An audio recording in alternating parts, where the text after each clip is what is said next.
Thank you, Dan and Janet and Dawn. I can't even imagine a more beautiful and appropriate container being created for this talk, so I'm blown away. Okay, so I want to start us off with a little cacophony. I'm going to ask a question, and I invite you all to respond at once. I'm Layla. Who are you? Thank you. Does your name represent your real self? Hold that thought. Hold that thought. What is a self, anyway? Well, we're going to start with the dictionary. Here's some ideas from dictionary.com. A person or thing's complete individuality, i.e., one's own self.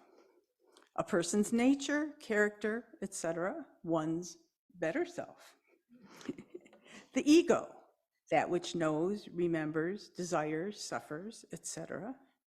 And there's one more, but I'm going to save that one for later. So I'd like to share my ideas about self and selves. This is just one way to think about this topic. There are many others. This is what I have come to with the help of some wise guidance.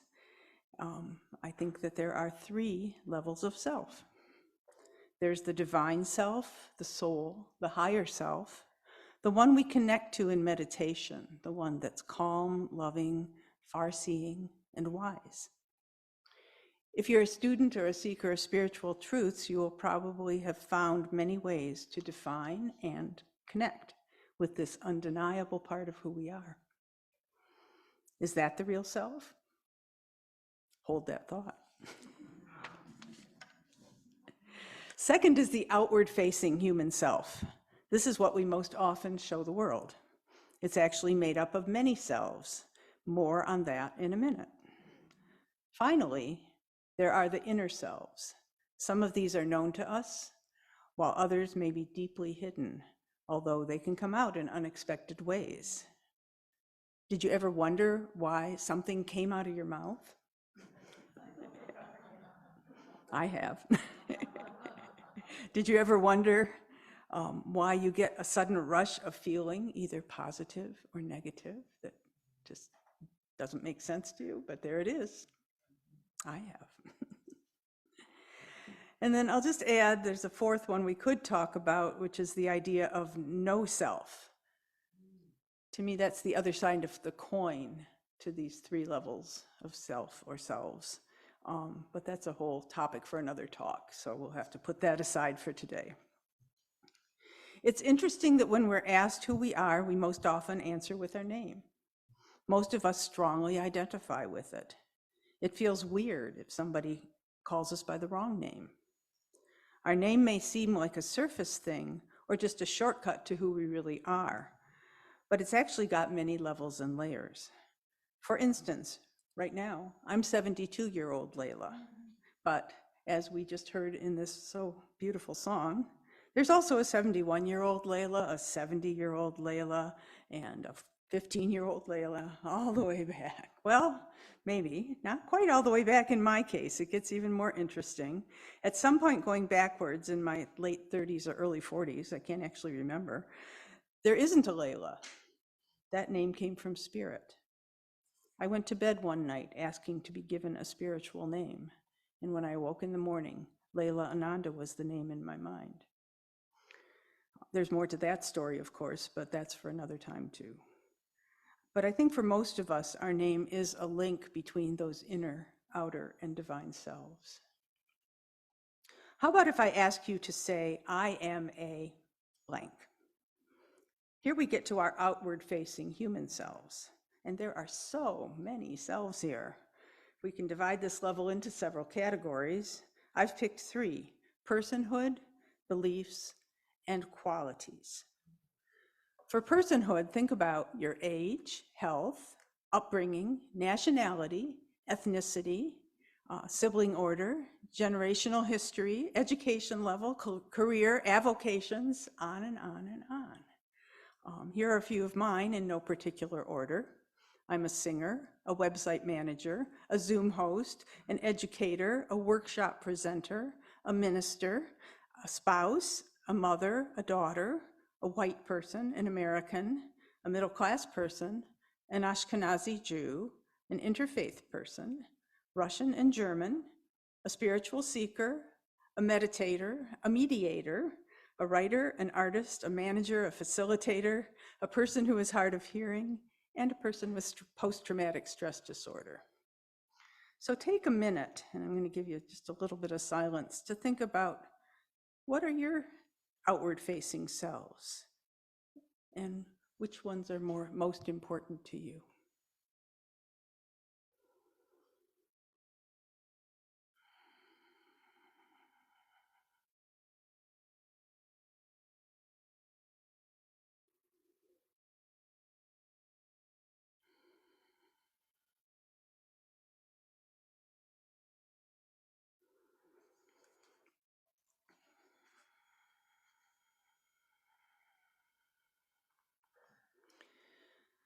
It's not nearly enough time to think of them all, but maybe you'll think about them some more later.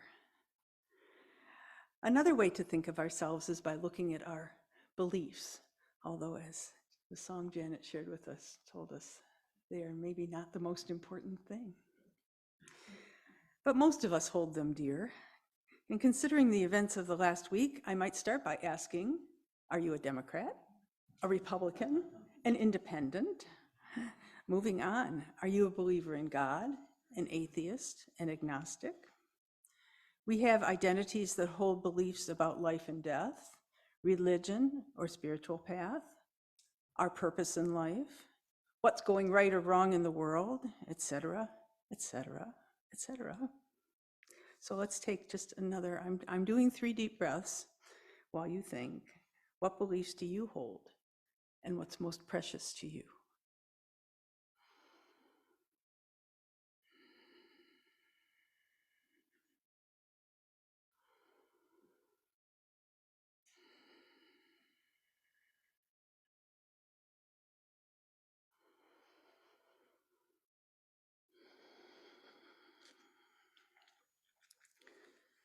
Again, something you might want to come back to. Now let's look at a layer of our outward-facing selves that has human qualities. Here we encounter some things we're proud of, and some we'd like to sweep under the rug, yeah? Some may be habits, some may be heartfelt, some may be hard-won. Here are a few of mine. I am emotional, often overly so. But I'm also rational, smart, and a good problem solver. I'm good in emergencies, but I'm also easily agitated. I'm both a leader and a follower. I'm a lover of learning. I'm a constant explorer of my inner landscape. I'm someone who can be hard on myself and other people. Sometimes I'm angry and impatient, and sometimes I'm terrified. So again, 3 deep breaths. Think of your qualities. Think of each as a self. And which one are you, or ones are you experiencing at this very moment?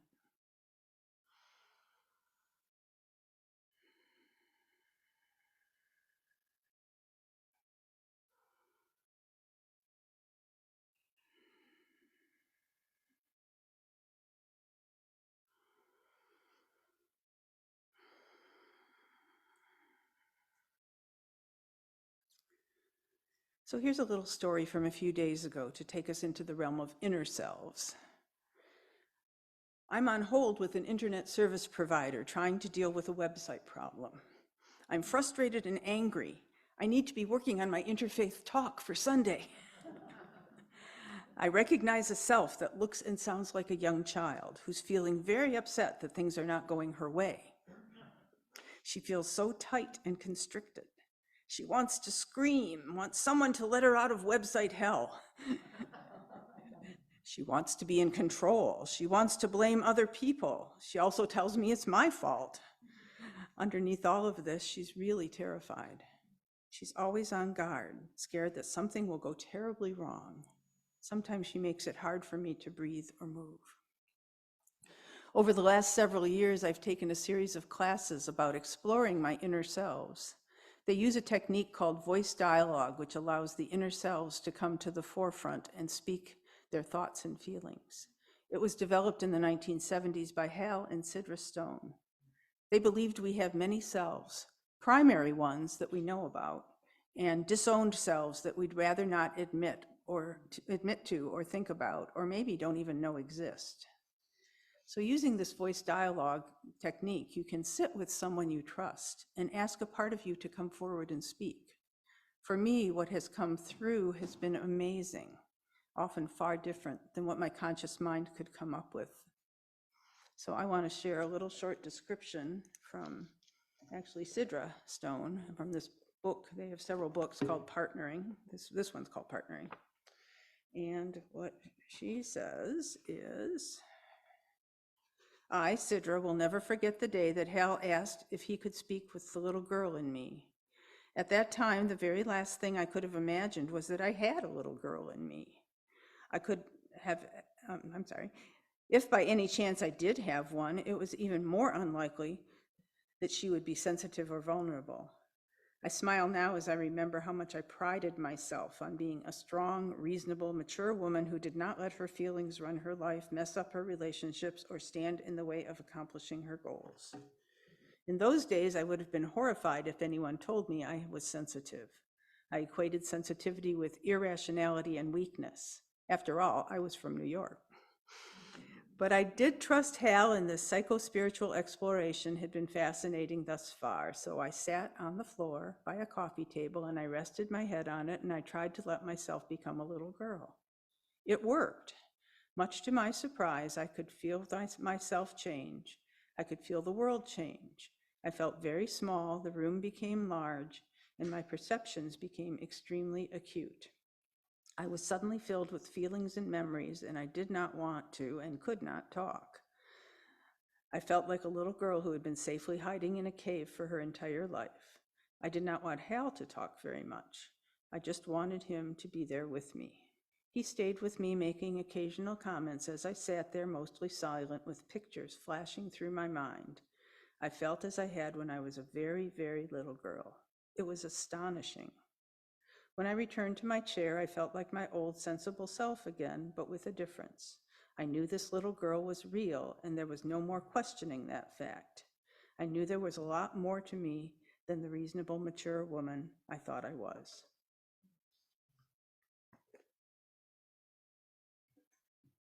Over the past several years, I've experienced something like this many, many times. What clues do you have to your hidden or disowned selves? Like the old question about a tree falling in the forest, if a self lives inside of you and no one knows about it, including you, does it really exist? With all this going on, how do we know what our real self is? I'd like to take just a minute to share a little bit about my disowned selves. I have lots of stories, but I'm only sharing a little bit. And I've learned that often the stories are painful, but I've learned to see them as precious teachers on my path that I must understand and nurture if I am to understand my real self. So starting a year ago on my birthday, started writing a series of letters, which may or may not ever get sent to anybody, but so I wanted to give you a little excerpt from one of those. I want to tell you the story of life in my family, the way it has impacted my life all the way up to today, my birthday, the day I turned 71. My mother was rageful and hateful and unpredictable, and my father expected perfection. I have been terrified my whole life, maybe even in the womb. There have been many painful moments over the years. I have only recently understood them as trauma. I have been learning about my inner selves, the parts of my personality that were created to protect the terrified little girl. But they were little too, and didn't have good role models. My inner selves have been scared and sad and miserable a lot of the time, but they have also been bossy, arrogant, angry, and hurtful. Now I see that my selves tried to take care of me in ways that have both hurt me and the people I love. How can I still be holding on to things that happened so many years ago? I have learned in the past 2 years or so that this is how trauma works. It goes underground where you can't see or understand it, and it does its thing, out of awareness and unreachable. It's the gift that keeps on giving. For the past few years, I have taken to studying my trauma. I have started some new therapy that I hope might help me finally untangle the old stuck patterns and offer love and tenderness to the parts of me that hurt so much. I'm beginning to see how hard these younger selves were trying to protect me with the meager tools they had. So here's how I think this relates to knowing who our real self is. I think the path to God and enlightenment means embracing all of ourselves, even the painful ones, even the ones we don't know about. I think every part of me and every part of you and of everyone is holy and sacred. I believe we come to earth with a purpose, and our many selves are among the tools we're given by God or Spirit to pursue that purpose. While we'd like to focus on the ways we've worked and grown, our accomplishments and our achievements, whether in the worldly or the spiritual realm, I think we need to attend to it all. Most of us would rather not focus on the selves that are wounded and hurting, who may come out of us as rage, impatience, misery, or fear. We don't like to admit that we feel blame or shame. If these are intense enough to be called mental illness, whether in ourselves or others, we get freaked out, and then we really want to run away. I think we've all done the following exercise, but I think we need to do it more and more and more. So we'll just do this very briefly. Close your eyes if you're willing. Think of someone you really disagree with or maybe even dislike. And now see love from all of you flowing into and all around them.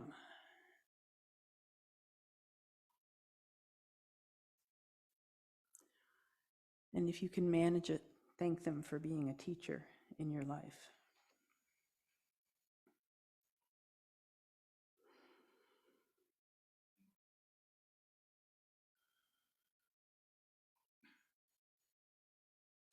And when you're ready, come back or stay there. I suggest we need to look all the hard things right in the face and see that it is no accident that they are on our path, that they're essential to fulfilling our spiritual purpose. Seeing that everything in ourselves and our lives is important and necessary, even beautiful in its own way. That's what unifies our many selves. The last dictionary definition of self that I saved for this very moment is the uniting principle underlying all subjective experience. Dictionary.com, folks. Adyashanti says, our minds have a hard time dealing with the paradox that life is whole and complete while also being a mess. Sun Tsan, who is the third Chinese patriarch, Zen patriarch, died in 606 of the Common Era, and he gives us some guidance about embracing all of ourselves. His tract, this little tract here is that I got from Ram Dass. It's called the Sin Sin Ming, and he starts it out, the great way is not difficult for those who have no preferences. When neither love nor hate arises, all is clear and undisguised. Separate them by the smallest amount, however, and you are as far from it as heaven is from earth. So I will dare to state this a bit differently. Why not? The great way is not difficult for those who see love everywhere, even in that which appears hateful or ugly, even in every aspect of ourselves in the world. This is what brings heaven to earth. Kabir, the 15th century Indian mystic, said, do what you do with another human being, and that includes yourself, but never put them out of your heart. I'm practicing being tender, kind, and curious, as I seek out my inner selves that are in pain and therefore cause pain for others. I've had the assistance of something called sensory motor psychotherapy and help in using it from a skilled therapist. It's unlocking the places in my body and mind and spirit where trauma has been painfully stored. It is teaching me to give them love, understanding, and ways to heal. This leads me to be more kind, loving, and understanding with other people, creatures, and situations. It has helped me acknowledge my love of the natural and the supernatural worlds. When I walk in the woods, I touch trees in love and appreciation. While I don't back down from disagreeing with people and taking action to bring respect and rights to all, I do my best to keep everyone in my heart. I hope you will feel inspired to look for, acknowledge, and love all selves, yours and others. It's all God. All the selves are real, no matter who is standing up.